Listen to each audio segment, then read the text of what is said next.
Hey friends, in this one we're going to be looking at some Newtik adapters that fit into a rack mount unit.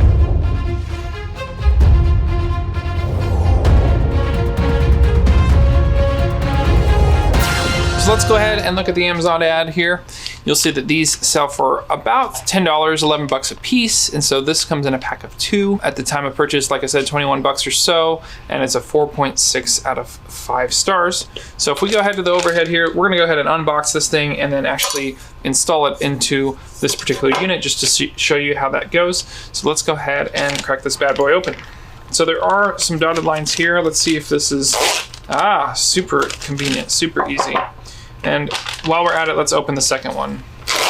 Good job, Newtik. That is a great idea to have that little side thing. So this is looks like an old metal design, and so basically this would fit into the rack just like this, and then you would add some nuts and screws there to keep everything in place. Yeah, it looks like a high quality connector here, and you've got the female on one side and the male on the other, so basically this would just pass through the signal through your device like this. So why don't I go ahead and install some nuts and bolts. Keep in mind the nuts and bolts are sold separately, so if you need that, there is a 50 pack on Amazon as well. I'll link that in the description of this video. In my particular case, I actually have 4 of these that I'm going to be installing, so let me just go ahead and bust that out and we'll do a quick time lapse.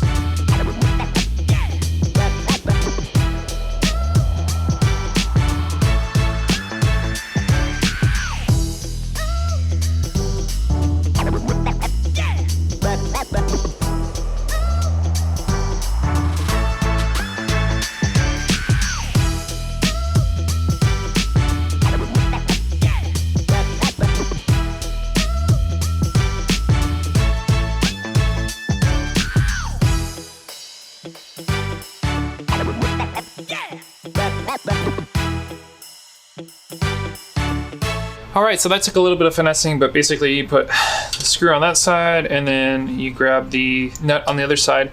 I ended up using some angled pliers to help kind of grab the nuts a little easier, and then obviously you tighten the screw as you saw in that process. It did take a little bit of time to really get those in, but hey, now that they're in place and they're secure. I could have also used some Loctite. That probably would have been a good idea, but hopefully these will hold up pretty well when it's in my fly case. So, all right, that's gonna do it for this one. Thanks for checking this one out. If you wanna see this whole thing in action, you can check out the fly case series that we have, and we'll see you in the next one.